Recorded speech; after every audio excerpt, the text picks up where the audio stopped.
Nation पर आपका स्वागत है और मैं हूं आपके साथ प्रार्थना। लंबे समय से कर्मचारी और पेंशनर्स ये इंतजार में है कि 8वां वेतन कब लागू होगा। दरअसल 8वां वेतन जैसे ही लागू होगा तो पेंशनर के पेंशन में और कर्मचारियों के वेतन में बढ़ोतरी होगी, जिससे अभी में जिस तरीके से महंगाई बढ़ रही है उसमें उन्हें बड़ी राहत दी जाएगी। और देखिए 8वें वेतन को लेकर के बड़ा अपडेट सामने आया। देखिए लगातार जो है पेंशनर और कर्मचारी यही सोच रहे हैं कि आखिर 8वां वेतन कब से लागू होगा, इसका इंतजार कर रहे हैं बेसब्री से। और इसको लेकर के हम आपको यही बताने वाले हैं कि 8वां वेतन कब से लागू होगा और इसी के साथ साथ अब जो बेसिक सैलरी है उसमें कितने प्रतिशत की बढ़ोतरी हो सकती है। बात करें तो लंबे समय से जो है लोग इसका इंतजार कर रहे हैं और हर 10 साल में इसकी बढ़ोतरी की जाती है। पिछली बार 2016 में जो है 7वां वेतन लागू हुआ था और इस बार फिर से 8वां वेतन 10 साल के बाद लागू होगा, जिसको लेकर के ये बड़ा अपडेट सामने आया है। दरअसल प्रधानमंत्री नरेंद्र मोदी की अध्यक्षता में हुई कैबिनेट बैठक में केंद्र सरकार ने कर्मचारियों और पेंशनर को बड़ी राहत दी है।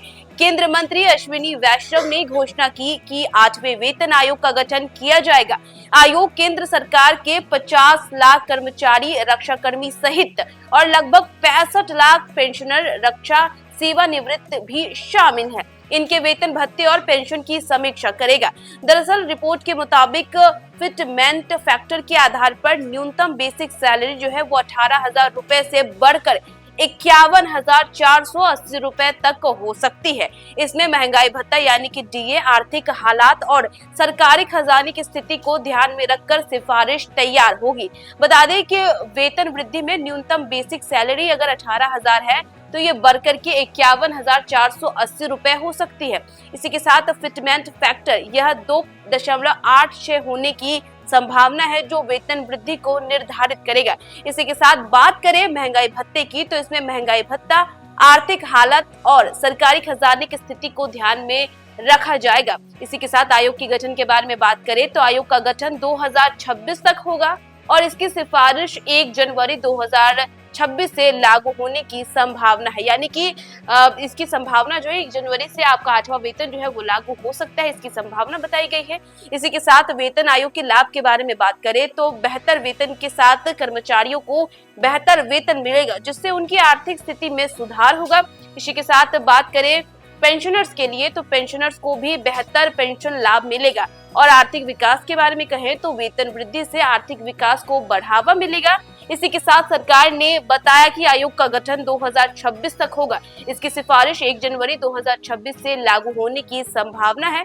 तो भी भारत में वेतन आयोग का गठन हर 10 साल पर होता है। इससे पहले जो है आपको बता दें कि 7वां आयोग बन चुका था। मौजूदा 7वें वेतन आयोग की सिफारिश जो है वो 2016 से लागू है और अब 8वें वेतन आयोग की प्रक्रिया इस परंपरा को आगे बढ़ाएगी। सरकार ने कहा है कि यह कदम महंगाई और मौजूदा आर्थिक परिस्थितियों को देखते हुए कर्मचारियों और पेंशनर के हित में उठाया गया है।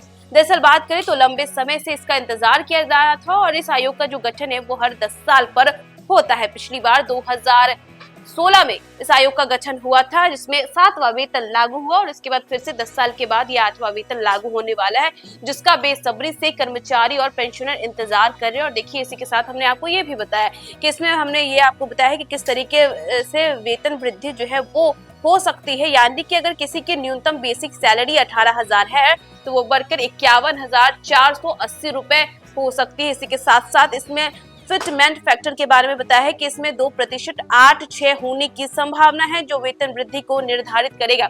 इसी के साथ साथ हमने ये भी आपको बताया है कि इससे काफी ज्यादा लाभ पेंशनर्स को भी मिलेगा, उन्हें भी बेहतर पेंशन मिलेगा, जिनसे जो है वो आराम से जो है उन्हें काफी ज्यादा राहत मिलेगी। और इसी के साथ साथ महंगाई भत्ते के बारे में भी बताया कि महंगाई भत्ता और आर्थिक हालत और सरकारी खजाने की स्थिति को ध्यान में रखा जाएगा। और इसी के साथ साथ देखिए लंबे समय से पेंशनर और कर्मचारियों को इसका इंतजार था कि 8वां वेतन कब से लागू होगा। और देखिए अब इसके बारे में जो है जो हमने आपको बताया अपडेट की 1 जनवरी 2026 से ये जो है लागू हो सकता है और इसका फायदा कर्मचारियों और पेंशनर्स को मिलेगा, क्योंकि लंबे समय से जो है कर्मचारी और पेंशनर इसका इंतजार कर रहे थे। और ये खुशखबरी वाली खबर अब आपको हमने दे दी है। तो फिलहाल इस खबर में बस इतना ही। देश दुनिया की तमाम अपडेट्स के लिए देखते रहे न्यूज़ नेशन।